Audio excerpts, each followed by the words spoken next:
절기상으로 여름이 되었는데 이 여름에도 여러분 주님과 잘 교통하시되 또 육체적으로도 강건하시기를 예수님 이름으로 축복합니다.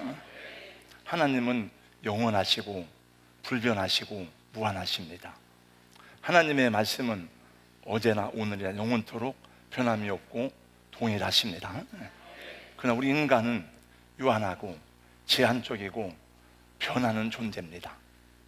우리가 아무리 뛰어나도 한 세대는 가고 새로운 세대가 옵니다.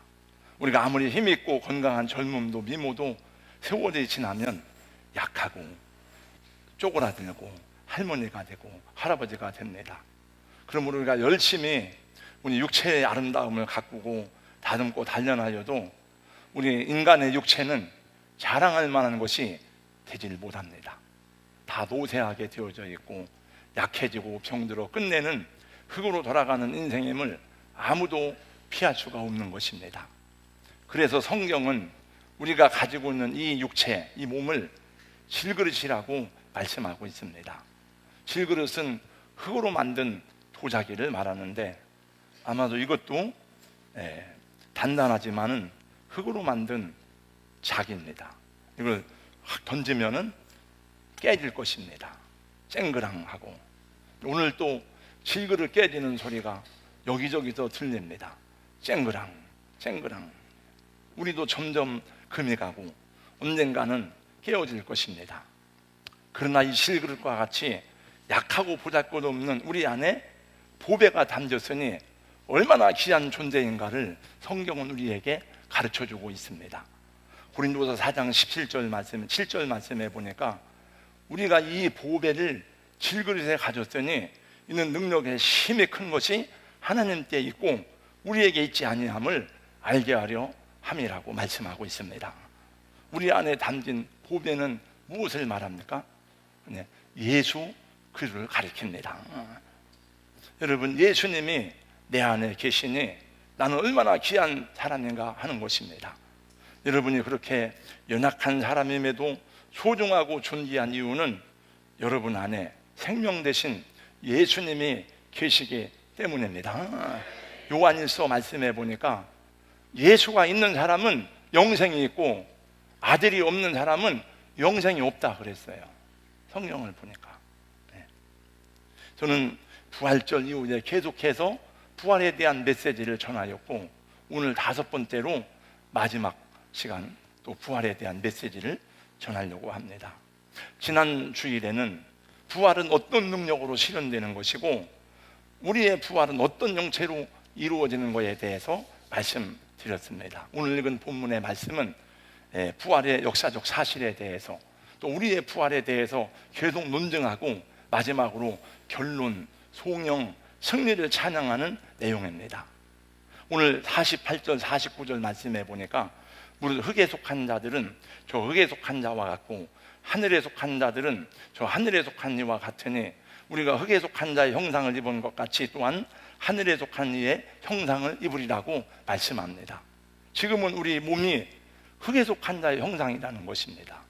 우리 몸은 나중에 죽을 몸이고 썩어지는 몸이라는 것입니다. 그러나 부활의 그날에는 하늘에 속한 예수님의 형상과 같이 신령한 몸을 입을 것이라고 말씀하고 있어요. 50절에 보니까 이렇게 말씀합니다. 형제들아, 내가 이것을 말하노니 혈과 육은 하나님 나라를 이어받을 수 없고 또한 썩는 것은 썩지 아니하는 것을 유업으로 받지 못하느니라. 여기 혈과 육은 하나님 나라를 유업으로 받을 수 없다 그랬는데 혈과 육이라고 하는 것은 우리 몸을 말합니다. 눈에 보이는 우리 권사님, 집사님의 신체를 말하는 것입니다. 물질적인 것, 세상적인 것, 명예, 권세 모든 것을 말합니다. 아무리 그 사람이 이 많은 것을 소유한 재벌이라 할지라도 그걸 가지고는 하나님의 나라를 유업으로 받을 수 없다는 것입니다. 돈으로도 못 가요 하나님 나라, 힘으로도 못 가요 하나님 나라. 그 다음에 뭘 하면 가는 나라? 그죠? 거듭나면 가는 나라? 하나님 나라. 우리 한 분 찬양하겠습니다. 돈으로도 못 가요 하나님 나라. 힘으로도 못 가요 하나님. 거듭나면 가는 나라, 거듭나면 가는 나라, 하나님 나라. 믿음으로 가는 나라, 하나님 나라. 거듭난다고 하는 것은 우리가 뭘 어떻게 하는 게 아니야. 하나님이 이루시는 성령의 역사이고 우리가 무엇을 노력해서 하는 게 아닙니다. 다시 말해서 부활이라고 하는 것은 인간의 선과 의가 쌓이고 쌓여서 그 공로로 이루어지는 것이 아니라는 것입니다. 하나님 나라는 인간이 노력해서 세워가는 그런 나라가 아닙니다.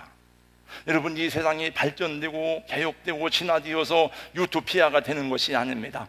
이 세상에서 인간을 잘 교육시키고 대학교, 대학원을 공부시켜가지고 그 사람이 문화를 새롭게 하고 인간 혁명을 일으켜가지고 정말 바르고 유토피아 같은 지상낙원을 만들어 보자고 하지만은 공부를 많이 시켜놨더니 자꾸 하나님을 대적하고요, 하나님을 떠나고 엉뚱한 소리를 하는 것을 보게 됩니다.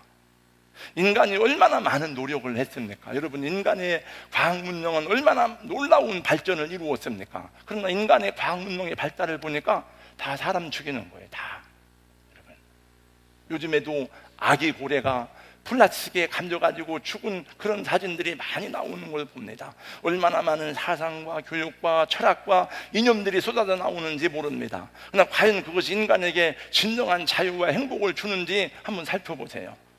혹시 잠시 좋은 사회를 만들어갈 수 있었는지는 모르지만은 인간이 만들고 세워가는 모든 것은 다 보니까 부패하고 타락하고 상대방을 죽이고 썩어질 것들임이 인류 역사를 통해서 증명되었습니다. 평등, 평화, 자유를 외치면서 먹고 살만하니까 하는 일이 무엇인고 하면은 동성애를 허락해라, 동성결혼을 허락하라고 데모를 하고 합니다. 어제도 서울시청 앞 광장에서 동성애 축제가 열렸습니다. 동성애는 여러분, 동성애로 끝나는 게 아닙니다. 유럽에서 차별금지법을 합법한 나라에서는 동성애 다음으로 합법화되는 것이 뭔고 하면은 근친상관, 다자성애, 소아성애, 동물과의 수관이 뒤따라오게 되는 것입니다. 덴마크를 비롯해서 유럽의 여러 나라에서는 동물 매춘이 다 법적으로 허락이 됐습니다. 그래서 동물 보호단체에서 동물 학대라 그래가지고 동물 매춘을 하지 못하게 하는 법을 제정해달라고 막 데모를 하고 있어요. 네덜란드에 사는 41살의 도미니크 네스비렐이라는 여성은 최근에 두 번째 재혼을 앞에 두고 있습니다. 첫 번째 남편은 고양이입니다. 이 여성은 8년 전 자신의 반려고양이와 결혼식을 올리고 정식 부부가 됐는데, 여러분, 사람이 고양이보다 수명이 길잖아요. 고양이가 신장염으로 죽었습니다. 그래서 함께 사는 반려견과 두 번째 재혼을 하게 된다고 하는 것입니다. 여러분, 이것이 자유이고 이것이 평등입니까? 상상할 수 없는 일이 이 세계에 일어나고 있어요, 여러분. 제가 그 기사를 보면서, 물론 그 기사를 쓴 분이 크리스찬인지 아닌지 모르지만 이렇게 썼더라고요.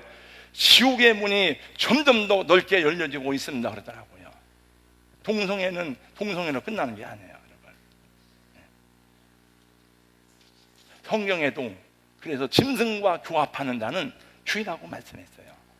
그건 올바른 인간으로서 가져야 될 태도가 아니에요, 그건. 그러니까 사람이 하는 일은 계속 그거를 상대해야 돼요. 하나님의 나라는 어떻게 오느냐? 하나님의 거룩한 영광을 경험하며 죄와 사망이 없는 거룩한 나라는 어떻게 우리에게 옵니까? 그것은 하늘로부터 오는 것인데 어느 날 순식간에 후련이 온다는 것입니다. 여러분, 51절을 다 같이 읽어보겠습니다. 다 같이 51절이요. 시작. 보라, 내가 너희에게 비밀을 말하노니 우리가 다 잠잘 것이 아니요 마지막 나팔에 순식간에 후련이 다 변화되리니. 순식간이라는 말에, 후련이라는 말에 주목하시기 바랍니다. 후련이라는 말은 헬라어로 엔 아우토모라는 말인데 시간의 단위가 있잖아요. 분, 초, 그 다음에 시간, 하루, 1년. 근데 이 시간을 쪼개면 더 이상 쪼갤 수 없는 어떤 순간을 말해요. 하나님만 하실 수 있는 역사입니다. 여러분, 하나님은 하루가 천년 같고 천년이 하루 같은 이 한 가지를 잊지 말라고 말씀했어요. 하나님의 천지 창조도 후련히, 하나님이 말씀하시니 후련히 이루어졌습니다. 땅과 물이 나뉘라 그러니 후련히 이루어졌습니다. 빛이 있으라 그러니 후련히 이루어졌습니다. 여러분, 노아의 홍수도 하나님이 정하신 어느 순간에 후련히 이루어진 겁니다. 유황불로 심판받은 소돔과 고모라 성도 어느 날 후련히 이루어진 겁니다. 땅이 진동하고 화산이 폭발하면은 어떤 섬도 튀어오르고 있던 섬도 바닷속으로 가라앉는다고 성경은 말씀하고 있습니다. 여러분, 많은 섬들이, 제주도도 화산 폭발로 이루어진 섬이잖아요. 제주도에 가서 돌을 보면 다 돌이 검습니다. 그리고 돌을 들어보면 가벼워요. 왜냐하면 그 속에 다 구멍이 뚫려져 있기 때문에 그래요. 대만도 화산 폭발로 이루어진 섬이라서 그 해변가에 보면 기계묘한 그런 암석들이 많이 있는 것을 보게 되었습니다. 순식간에 후련히 이루는 일들입니다. 우리 주님께서 나팔소리와 함께 오실 때에도 순식간에 후련히 변한다는 거예요. 우리는 그거를 이제 경험하게 되겠지만은, 여러분, 우주가 곤두박질 치고 온 천지가 뒤집어지듯이 성경에 보니까, 베드로서에 보니까 땅이 이 불에 말려듯이 막 이게 불을 대면 이게 막 말려가면서 타잖아요. 이렇게 타는 날이 있다. 체질이 불에 뜨거워지고, 그때 우리에게 하나님이 새하늘과 새 땅을 예비한 나라로 우리를 옮기실 것을 약속하셨어요. 그래서 후련히 변화하리라는 거예요. 52절 말씀 보세요. 나팔소리가 나매 죽은 자들이 썩지 아니할 것으로 다시 살아나고 우리도 변화되리라. 여러분, 성경을 기록할 때 우리는 지금 기록된 성경을 가지고 있지만은요, 바울 사도 당시에는 예수님이 말씀하신 복음서가 그때는 다 완성이 안 됐어요. 여러분, 사도 요한이 쓴 성경과 바울 사도가 쓴 성경이 원래 다 서로 모여서 쓴 게 아니고 보고 쓴 게 아니에요. 근데 성경은 전부 다 일목요연하게 예수님이 올 때에 나팔소리와 함께 온다고 말씀해요. 그리고 부활의 내용도 다 똑같아. 예수님이 하신 말씀, 사도 요한이 한 말씀, 사도 바울이 한 말씀, 계시록에 한 말씀. 53절 54절 말씀해 보니까 이 썩을 것이 반드시 썩지 아니할 것을 입겠고 이 죽을 것이 죽지 아니함을 입으리라. 이 썩을 것이 썩지 아니함을 입고 이 죽을 것이 죽지 아니함을 입을 때에는 사망을 삼키고 이기리라고 기록된 말씀이 이루어지리라. 예수님은 말씀했어요. 천지는 없어지지만 내 말은 1.1핵이라도 없어지지 아니하리라. 우리 성도 여러분, 하나님의 말씀대로 이루어지는 것을 믿으시기를 주님의 이름으로 축원합니다. 하나님의 말씀이 역사 속에 다 성취되고 실현된 걸 우리는 알잖아요. 성경 공부하면서. 그렇다면 마지막 계시의 말씀도 그대로 실현될 것을 우리는 믿어 의심치 않습니다. 그리고 그 보증으로 우리에게 성령을 주셨어요. 이보다도 확실한 증거와 보증이 어디 있습니까? 여러분, 만약에 권사님이 급한 일이 생겨가지고 목사님 보증을 서주세요 그러면 제가 서주겠죠. 그러나 정확한지는 모르겠어요. 내가 혹시 하루 사이에 마음이 변할지도 모르겠어요. 그러나 여러분, 내가 우리 아들에 대해서 아빠, 내가 이러는데 내 신원 보증을 해주세요. 내가 어떤 사람인지 확실한 것을 아빠가 보증을 해주세요. 그러면 여러분, 내가 어떻게 하겠습니까? 당연하게 확실하게 해주죠. 여러분, 성령님이 이 모든 말씀을 우리에게 보증해 주신 줄로 믿습니다. 그래서 우리가 이 믿음도 성령님의 도우심이 아니면 안 믿어져요. 믿을 수가 없어요, 여러분. 그래서 성도는 지금은 육신을 입고 연약하게 살아가지만 지와 사망의 저주로부터 생명과 자유와 영생의 약속이 있기 때문에, 영광의 부활이 있기 때문에 감격적으로 오늘 사도는 노래합니다. 사망아 너의 승리가 어디 있느냐? 사망아, 내가 쏘는 것이 어디 있느냐? 사망이 우리를 다스리지 못한다는 거예요. 죽음이 우리를 지배하지 못한다는 거예요.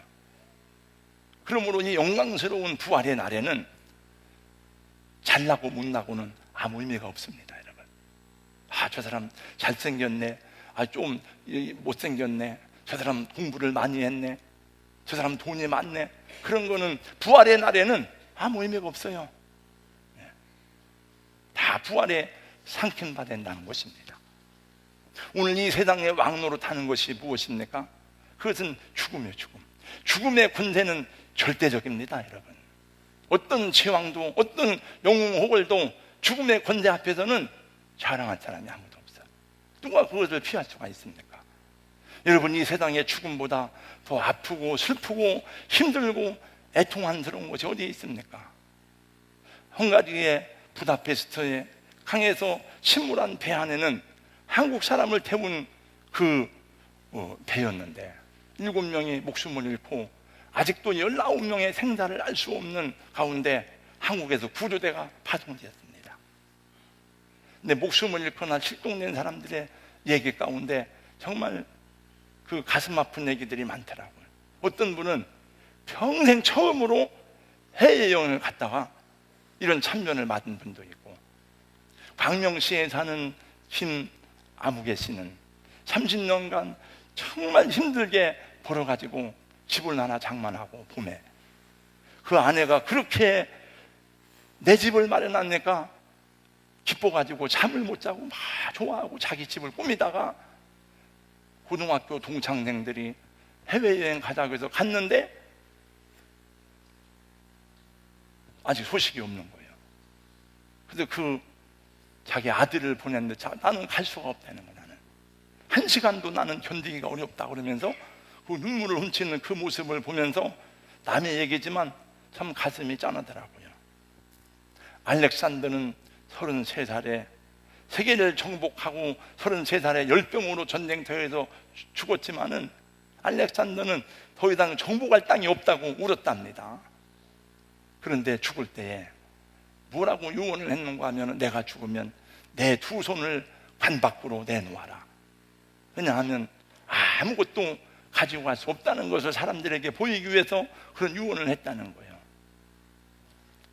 홍한 소년민들아 자랑치 말고 영웅호걸 열사들아 뽐내지 마라. 여러분, 누가 여러분 죽음 앞에 자랑할 수가 있습니까? 누가 여러분 흔들칠 수 있습니까? 다 누구나 죽음 앞에서는 풀잎의 이슬과 같아요. 그 영광은 풀의 꽃과 같다 그랬습니다. 그러나 성도는 생명이요 부활되신 그도와 같이 나팔소리와 함께 후련히 변화되리니 불갑을 썩지 아니함을 입을 것이요 죽지 아니함을 입을 것이라는 약속을 받고 살아갑니다. 그러므로 우리 주님의 약속을 받고 살아가는 성도 여러분, 이 믿음을 가지고 오늘 우리의 삶의 문제와 힘겹게 하는 여러 가지 장애물들이 있을지라도 포기하지 말고 하나님의 말씀과 능력에 의지해서 믿음으로 이겨나가고 용기 있게 살아가는 여러분 되시기를 예수님의 이름으로 축복합니다. 그럼에도 불구하고 그 기쁨과 영광과 부활의 약속이 있음에도 불구하고 이 세상 살아가는 현실의 삶은 슬프고 힘들고 괴로운 일들이 많아. 이 복스러운 소망에도 불구하고 여러분들이 세상에 사는 동안에는 아픔과 상처들이 존재하고 있습니다. 사도는 마지막으로 이렇게 권면하고 있으니 57절, 58절입니다. 57절, 58절을 다 같이 함께 읽어보겠습니다.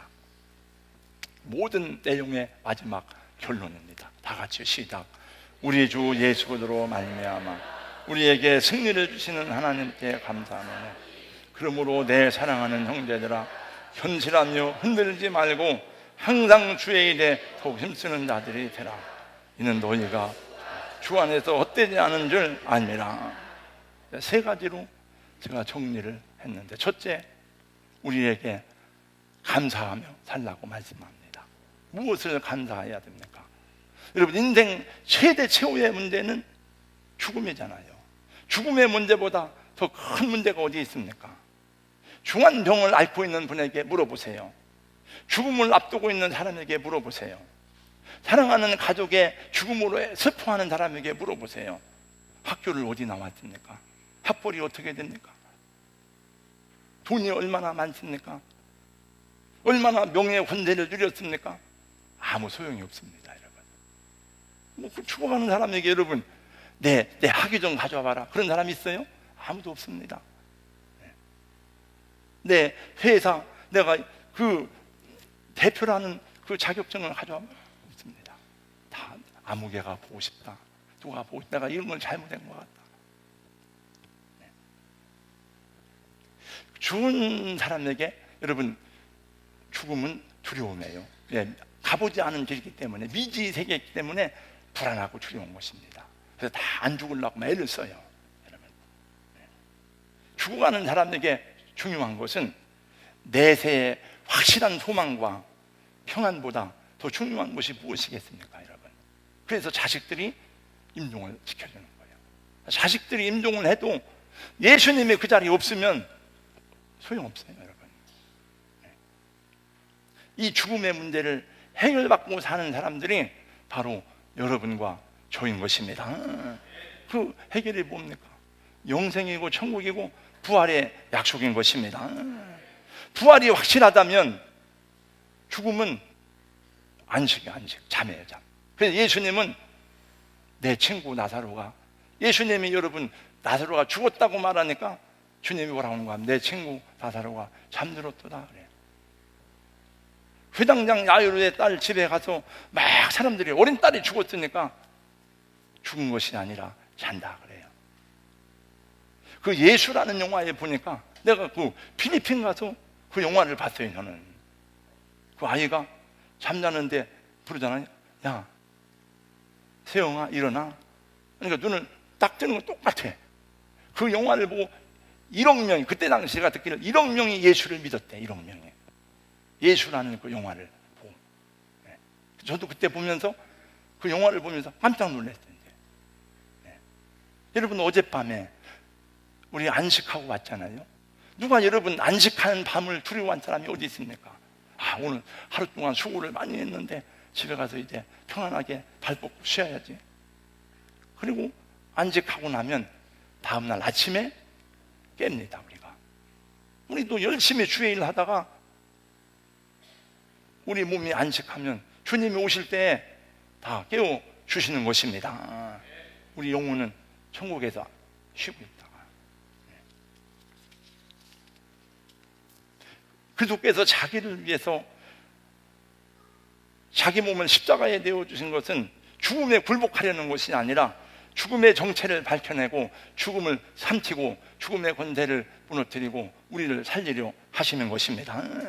그러면 성경은 말씀합니다. 우리 주 예수 그리스도로 말미암아 우리에게 승리를 주시는 하나님께 감사하노니.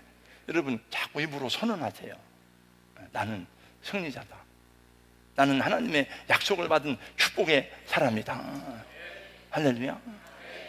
다니엘은 평생 믿음으로 살았지만은 믿음으로 산 그것 때문에 사자굴 속에 들어가서 이 굶주린 사자들에게 찢겨 먹히게 되었습니다. 근데 죽을 줄 알면서도 하나님께 감사했어요.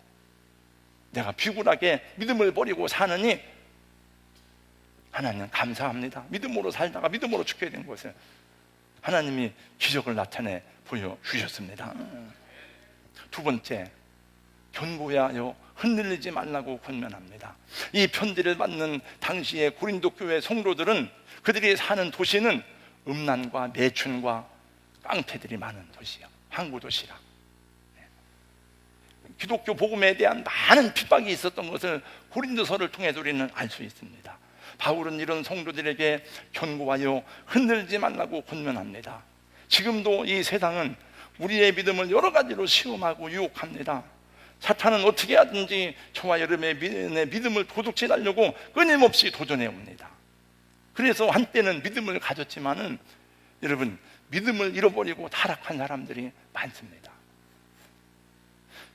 주의 종들조차도 진실한 믿음을 잃어버리고 세속에 물든 분들이 적지 않음을 봅니다.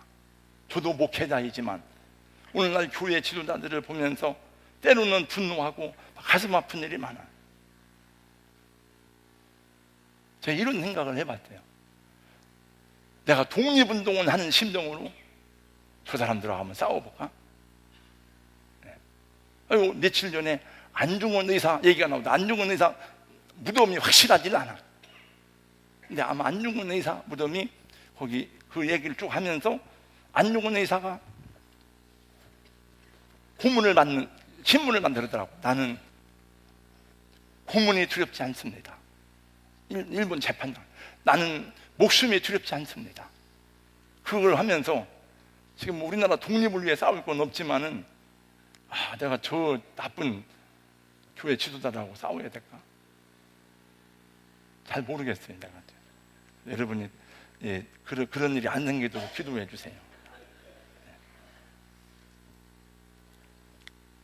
우리는 승리할 것입니다.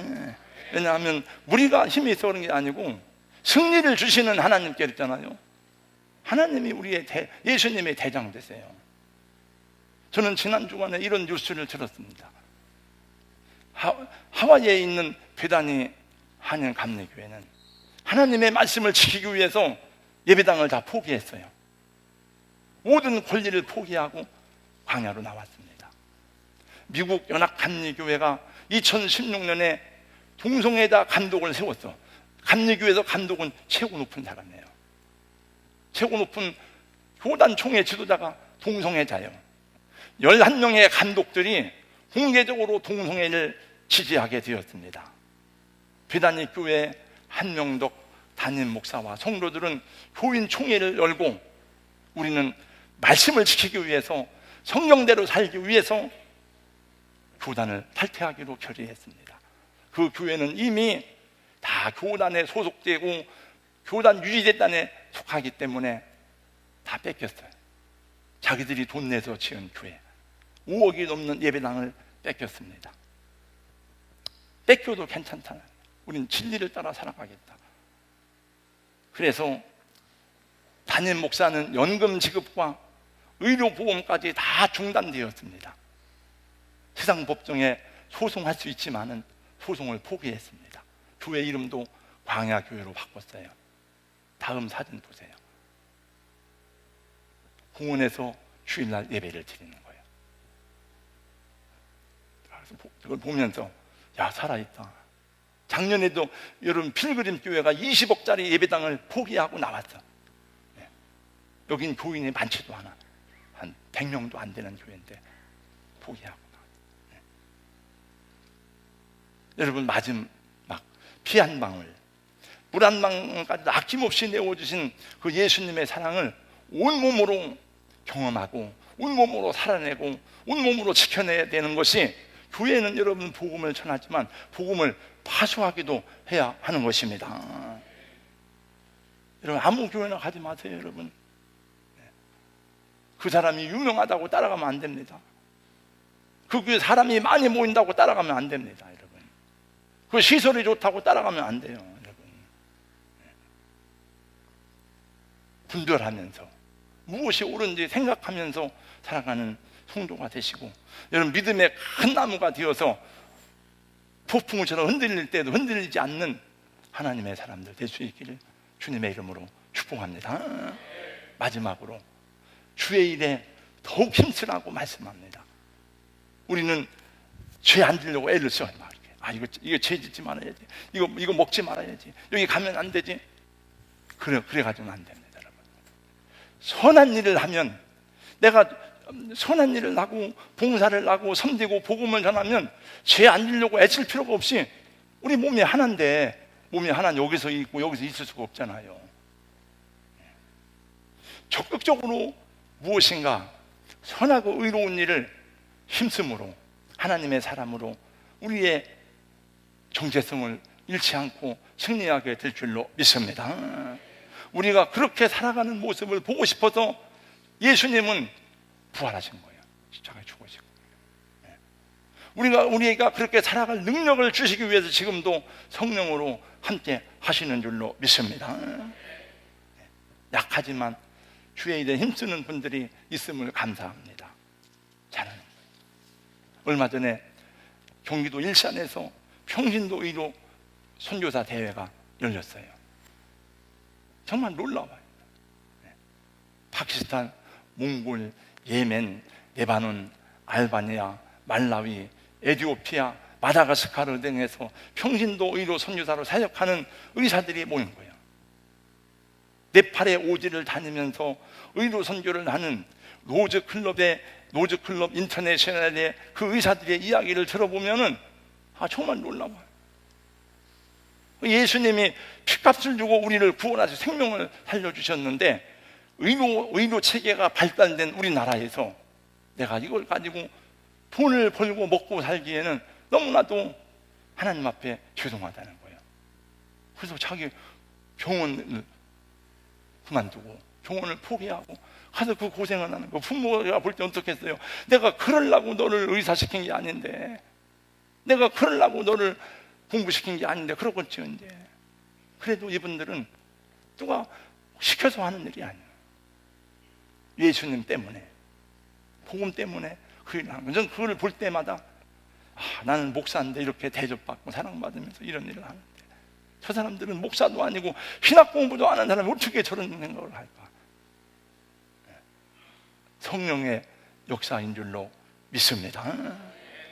여러분, 예수님이 왜 십자가에 죽으시고 부활하셨습니까? 예수님 자신을 위해서는 그럴 이유가 아무것도 없어요. 여러분 때문이고 우리 때문이죠.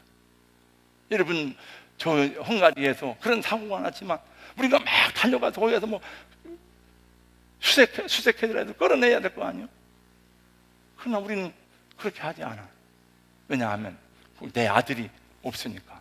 만약에 내 아들이 거기 상황을 모른다면, 우리 부모님이 여행 갔다 그렇다면 어떻게 하겠습니까? 쫓아가죠. 여기 가만히 있을 수가 없어. 가죠, 다. 하나님은 다 우리 하나님 배반하고 타락하고 불의하고 우상숭배하고 하던 우리를 구원하시려고 십자가를 지시고 능력과 조절을 받으셨으니 오직 우리를 구원하기 위하시며 우리를 자녀 삼으시기, 자녀로 택하셨기 때문인 줄로 믿습니다. 이런 감사하시고 노래하시고 흔들림 없이 견고하시기를 주님의 이름으로 권면하고 축복합니다.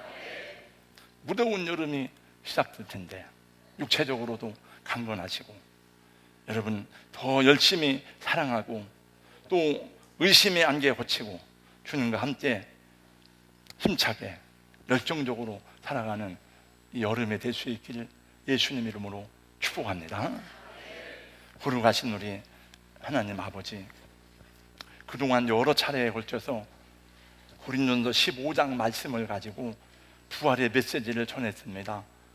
우리가 부활절이 오기 전에 사순절 기간에는 예수님의 십자가 고난을 오랫동안 묵상하고 생각하고 마음에 새기고 예수님의 십자가 죽으심에 대해서 많은 메시지를 듣지만 부활에 대해서는 너무 메시지가 부족한 것을 많이 보았습니다. 또 그래서 부족한 종이 여러 주 동안 부활에 대한 메시지를 증거하였는데 이 말씀이 우리 성도님들 심령 속에 살아 역사할 수 있도록 도와주시옵시고, 아버지, 성경을 읽을 때마다 또 생활할 때마다 읽은 말씀이, 들은 말씀이 때와 장소에 따라서 합당하게 생각나고 적용될 수 있도록 축복하여 주시옵소서. 예수님 이름으로 기도하옵나이다. 아멘.